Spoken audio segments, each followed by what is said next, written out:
Estamos muito felizes porque hoje você realiza a teoria e o efeito na prática. Construímos esses 10 anos juntos com toda a turma e escolhemos o local ideal para que a gente pudesse ter a receptividade de uma cidade tão bonita como Piratuba e também a receptividade afetiva de todo o pessoal que gosta daquilo que a gente faz. Então, Deus abençoe esse momento tão especial que a gente está vivendo. Deus abençoe cada um de vocês que se fizeram presentes aqui. E Deus abençoe cada um de vocês que vão assistir nós, porque a gente trabalhou muito para que esse projeto se tornasse uma realidade tão bonita. Isso é a dádiva de Deus, pode ter certeza. Obrigado. Tá, Nene, sobe lá para mim agora, faz favor. Lá onde o Pablo tá agora, o Pablo tá me ouvindo, ele tá totalmente escuro. Os grandes problemas nos DVDs normalmente é a equipe que tá por trás da montagem das coisas. Os guris aqui, eles estão muito organizados. Então, pra mim, na verdade, que tá muito cômodo hoje. Bem cômodo. A dificuldade é quando tu chega num ambiente e não tem nada daquilo que tu pediu. Aqui, vou dar um exemplo para resumir o que eu tô falando. Quando a gente fez um grupo da montagem do DVD, que no caso é o Pablo, o Urso ali, todo mundo, eu dei as minhas ideias, as minhas diretrizes como o que eu achava que tinha que ser o certo. Cara, vou dar um exemplo básico para vocês entenderem. Eu pedi para colocar 3 praticáveis, tinha 6 disponível para mim. Eu pedi grade de cercamento, tinha a quantidade que queria. Pedi para a técnica colocar um praticável atrás do palco, uma gambiarra sem fim. Foram lá e colocaram. Então, na verdade, aqui eu não encontro desafio nenhum aqui hoje. Vou ser bem sincero, assim. Quem tiver nas câmeras aí, o Guilherme, sei lá, bota a luz lá na câmera no Pablo, por gentileza. Já tem o Guilherme aqui. Seja bem-vindo a este canal. Se você ainda não é inscrito, por favor, considere a opção de se inscrever. Se você ainda não me conhece, Márcio Torres é o meu nome. Eu sou um diretor de fotografia, um diretor de videoclipes. Também faço muitas gravações de DVDs e pocket shows. Se você não me segue no Instagram, por favor, @Márcio Torres, o mesmo nome do canal aqui.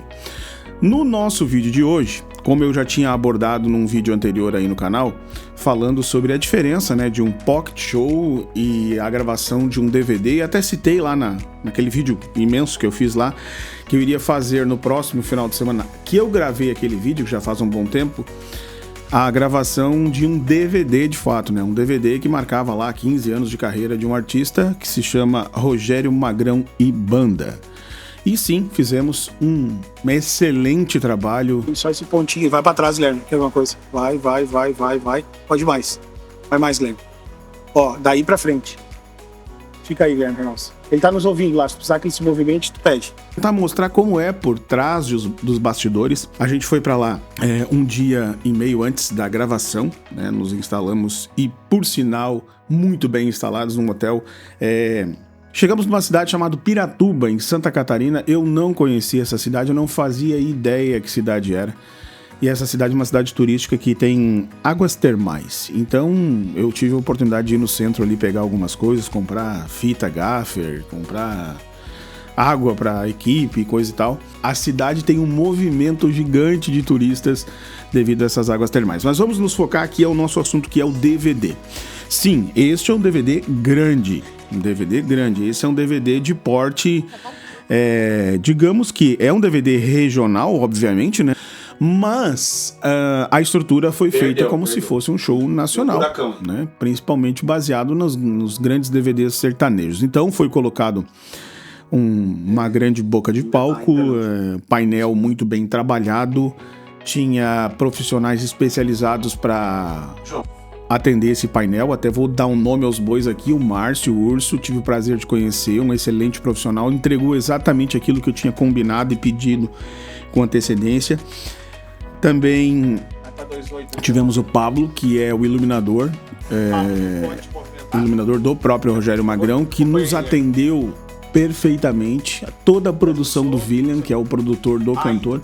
Enfim, nós estávamos amparados por uma super equipe de produção, de pré-produção, né? Tudo aquilo que eu pedi para colocar como suporte para a gravação, eles me entregaram sem exceções. E isso é fundamental para o resultado final. Esse vídeo aqui eu não vou ter condições de colocar ele inteiro, né?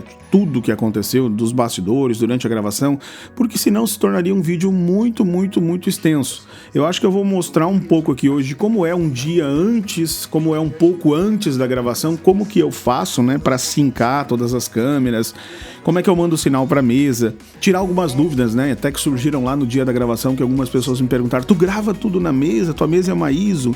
Não, eu não gravo na mesa. Para nós ir direto para a parte que me toca, né? Nós chegamos lá um dia antes, montamos tudo com muita calma.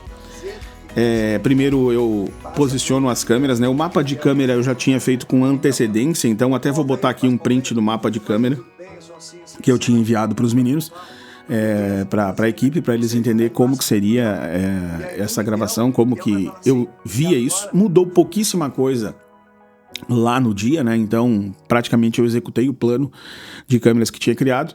A iluminação a gente teve que fazer um ajuste do primeiro dia para o segundo dia.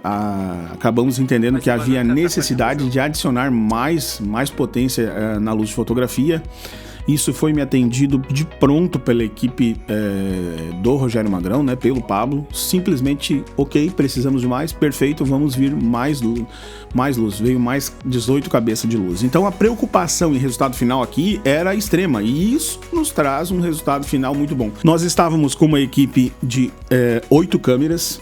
Se parar para pensar, tecnicamente teriam que ser 9, porque eu tinha um traveling de 5 metros que supostamente era para ser operado por 2 pessoas, mas eu estou enxugando a minha equipe para ser mais efetivo. Para quê? Para reduzir custo? Não, para ser efetivo. Eu tive uma experiência ou 2 que não foram muito boas e eu vou eliminando coisas que não deram certo. Então, o meu filho, o João Arthur, que tem 13 anos de idade, está operando já pela segunda vez o traveling sozinho. E eu estou tendo muito mais resultado. O João Arthur está resolvendo o problema do traveling com muito efetividade. Então, um ponto resolvido de tudo aquilo que a gente vem aprendendo ao longo dessas gravações, porque tenho gravado bastante coisa. Como eu falei em algum momento aí, tem semanas que eu chego a gravar 2 por semana. Outro detalhe muito importante também foi que eu consegui equilibrar a equipe. A equipe que está comigo hoje, na maior parte deles, está muito afinada. Eu tive que fazer um exercício comigo mesmo, porque eu sou muito acelerado. E às vezes eu sou um pouco rude ou cobro demais, né? Eu quero que as pessoas façam na minha velocidade ou façam com a minha visão. E eu comecei a me policiar um pouco e entender que eu tenho a visão, mas as pessoas não têm a obrigação de saber aquilo que eu estou falando. Isso é um ponto, né? Então eu estou trabalhando muito essa parte de liderança comigo mesmo. Eu sei muito bem o que quero fazer, acredito que tenho um entendimento para fazer coisas grandes, mas a maioria das pessoas não tem esse mesmo pensamento ou talvez visão. E aí cabe a mim ensiná-las como chegar ao resultado que eu necessito. Então, eu me preocupei muito no primeiro dia em fazer isso, em explicar, mostrar. Você vai ver várias cenas, eu e o Diego, por exemplo, no palco. Não é que o Diego não sabe operar, não era isso. Eu estava conversando com ele como nós agiríamos no dia, porque o gimbal, num palco muito grande, vai vazar bastante. Eu queria muito gimbal, então tinha essa preocupação de combinar muito bem com ele. Um outro ponto que nós estávamos muito preocupados, porque nós tínhamos tido uma experiência ruim há uns 15 dias antes desse trabalho, relativo à comunicação com a equipe. Comunicação que eu digo intercom, né? Nós estávamos usando o intercom da Eartec, que não era meu, era de um colega, o qual eu já falei que eu loco as coisas dele, né? Aquilo que eu não tenho como gruas grandes. Ele tem, por exemplo, eu tenho grua pequena, né? Grua de 6 metros. Ele tem grua de 8, de 10, de 12 metros. Então, quando é DVD, eu necessito locar coisas dele, como tripés grandes que eu não tenho para usar 600 de Yabin Studio. Uma hora eu vou falar sobre as câmeras que eu uso, tá? Mas em resumo aqui, câmeras que eu uso para gravação de DVD. Eu uso Blackmagic 6K Pro, Blackmagic 6K, Blackmagic 4K e Blackmagic Studio 4K, tá? Essas são as câmeras que eu gravo DVD hoje. Uma hora eu vou falar especificamente sobre as câmeras e mostrar elas e o porquê e qual que eu acho que... o que eu acho daqui pra frente, né? Eu já tô com essa preocupação latente dentro de mim. O que será daqui a meio ano, né? No começo do ano que vem? Como é que vai ser? Eu vou continuar usando as Pocket 4K ainda? Voltando ao assunto lá da comunicação, nós tivemos um problema seríssimo com comunicação em 2 DVDs que a gente acabou trabalhando quase que a mesma equipe. Tinha algumas pessoas diferentes, mas a equipe praticamente igual. E um grande detalhe que aconteceu nesta gravação é que ninguém se ouvia. Simples, ninguém se ouvia. O Eartec, ele foi perdendo sua potência, eu acho, ao longo de tanto que foi usado, eu acredito que foi isso. E eu acabei pedindo para um parceiro meu, que é da empresa Tech Video, o João Paulo, enviar para mim um kit da Holland, o Solidcom C1. Uma hora eu vou fazer um review sobre ele e esse foi o teste. Eu já tinha usado em coisas menores, mas esse foi o teste final que a gente precisava saber se funcionava ou não em projetos grandes, com volume muito alto, né, com um som muito alto e muito público. E sim, nos atendeu, tivemos uma comunicação perfeita durante a gravação, e isso é fundamental para o resultado final. Então, assim, ó, esse DVD eu não tenho uma observação para colocar na equipe, nenhuma. Todos fizeram o seu papel exemplarmente, todos, sem exceções. Um vídeo mais específico falando da parte mais detalhada de como resolução que uso, configuração da câmera.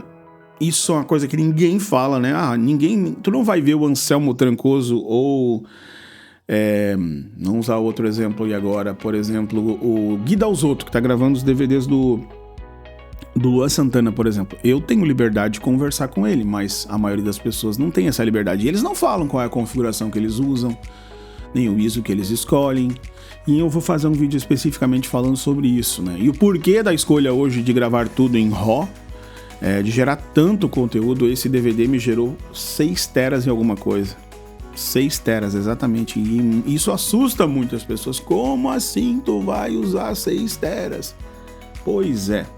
Eu gravo em 6 teras. Outro detalhe também que eu vou citar daqui pra frente num outro vídeo, mais um vídeo, é sobre a edição, quanto tempo se leva pra editar um DVD desses, quem edita pra mim, né? Não sou eu que edito o corte, não sou eu que faço o corte, é a minha filha, a Carol, que vocês já viram aqui no canal. A Carol editou em média de 2 a 3 músicas por dia, então em 7 dias o DVD estava editado. Muito obrigado por ter assistido esse vídeo até aqui e até o nosso próximo vídeo. Não apareci hoje aqui narrando porque, enfim, teria que montar a luz, montar a câmera aqui. Eu prometo que no próximo vídeo eu vou falar sobre, combinado aqui, ó, próximo vídeo que eu falar sobre equipamentos será sobre as câmeras que eu utilizo para a gravação de DVDs e de pocket shows. E quais lentes também, né? Porque eu nunca falei as lentes. Eu tenho um kit hoje específico para gravar. Eu já falei a marca, mas não mostrei as lentes, né? Específico para gravar DVDs. E por que eu troquei de uma marca para outra marca? Se foi porque a lente não é boa ou por qual motivo? Te inscreve, comenta aqui embaixo e até o nosso próximo vídeo.